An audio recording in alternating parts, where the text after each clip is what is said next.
মেয়ের বাপ যখন হবে সেদিন বুঝবেন একটা মেয়েকে জন্ম থেকে বড় করা পর্যন্ত লক্ষ লক্ষ টাকা ইনভেস্ট করেছে ওই ভদ্রলোক ভদ্র মহিলা আপনার শ্বশুর শাশুড়ি।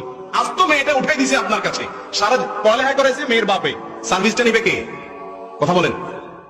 সার্ভিসটা নিবে স্বামী, তার ছেলে মেয়ে পড়াবে, ঠিক না ঠিক? সুস্থ রাখছে তার বাপ মায়, আল্লাহ করাইছেন, ওনারা ট্রিটমেন্ট করেছেন, কিন্তু ভোগ করবে কে? স্বামী। এই মেয়েকে বড় করতে যা লাগছে উচিত হলো সব টাকা ক্যাশ ক্যাপিটাল হিসাব করে শ্বশুর মেয়েকে বলা যে শ্বশুর মশাই কত লাগছে এই মেয়েকে এই পর্যন্ত আনতে, হিসাব করে ফিগারটা বলেন, সব দিয়া তারপরে সসম্মানে আনা দরকার ছিল। বেহায়া দেয় তো না, বাসর রাতে মহারানা মাত্রায় নেয়, উল্টারও যৌতুক চা। মেয়ের বাপ মেয়েটা জন্ম দিয়ে কি অপরাধ করছে? আপনার বাড়িতে খাট পালন দিতে হবে, আপনার টাকা হাওলাতের নাম দিয়ে যৌতুক দিতে হবে, আপনাকে মোটরসাইকেল কিনে দিতে হবে, আপনার মার গায়ে বাতাস দিতে হবে, আপনার শীতের পিঠা দিতে হবে, ফল দিতে হবে, আবার বরযাত্রী খাওয়াইতে হবে। আল্লাহর জমিনে সবচেয়ে বড় জুলুম গুলো যদি কয়েকটা থাকে আমাদের এই অঞ্চলে, এই দেশে, তাহলে তার ভিতরে একটা বড় জুলুম হলো এটা যে মেয়ের বাবার উপরে এই সমস্ত জিনিস আমরা আরোপ করি। আমার বলে কিনা আমরা তো চাই